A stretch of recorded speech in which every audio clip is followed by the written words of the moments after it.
मदरसे में हथियार नहीं मिले, मैं आपको वो स्पष्ट कर देना चाह रहा हूं। असल में मदरसे के पास जो मौलाना का रूम रहता है, आप प्रेस में देख लीजिए, प्रेस नोट जो कच्छ एसपी द्वारा जाहिर की गई है उसमें देख लीजिए, मदरसे के पास रहने के लिए मौलानाओं का रूम रहता है। क्योंकि ये मौलाना जो आए हैं वो 11 महीने हुए हैं, सिर्फ आए हैं, वहां पे उनके रहने के लिए एक व्यवस्था की जाती है।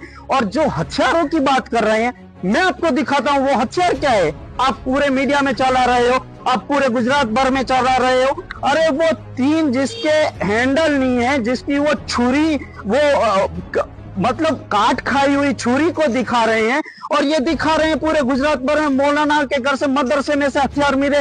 मैं चैलेंज और दावे के साथ कह रहा हूं कि कच्छ एक फार्मर इलाका है, खेती लायक इलाका है। अगर आप ये करने जाएंगे तो गुजरात के पटेल समुदाय जो कच्छ में रहते हैं उनके पास तो बड़े बड़े हथियार निकलेंगे घरों में, बड़े बड़े, हमारे कच्छी भाषा में कहते हैं धारिया जिसको बोलते हैं, खेती लायक, वो निकलेंगे धारदार। तो पूरे क्या कच्छ के लोगों को आप अंदर डाल दोगे? हमारे यहाँ पे कोई सरकार के द्वारा परमिशन दी हुई कोई KFC रेस्टोरेंट नहीं चलते, मैकडोनल्ड नहीं चलते।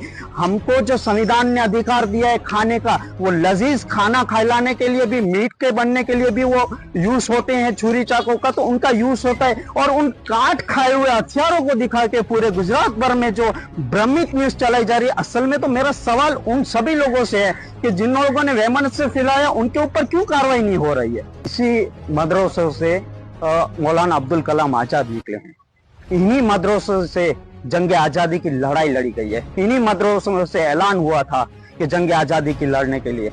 ये मदरसे हमको इंसानियत की तालीम देते हैं। गुजरात में कहीं पे भी गुजरात शिक्षण बोर्ड की तरफ से उर्दू लैंग्वेज, अरबिक लैंग्वेज का कहीं पे नहीं है जिक्र।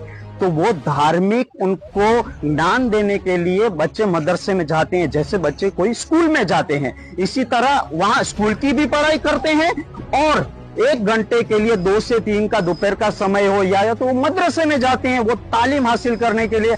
कल को अगर कोई बच्चा किसी भी 18 साल से कम वाला अगर करेगा, कोई भी गुनाह में आएगा, तो क्या हम ये कहेंगे कि स्कूल ये तालीम दे रहा है? स्कूल कभी ये तालीम नहीं देता, उसके टीचर कभी ये तालीम नहीं देते।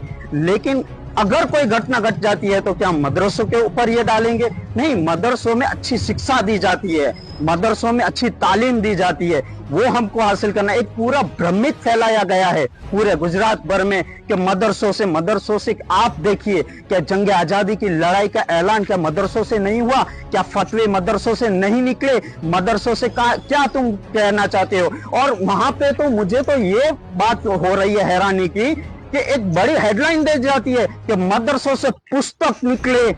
अरे मदरसों से पुस्तक नहीं निकलेंगे तो कहां से निकलेंगे? तालीम दी जाती है।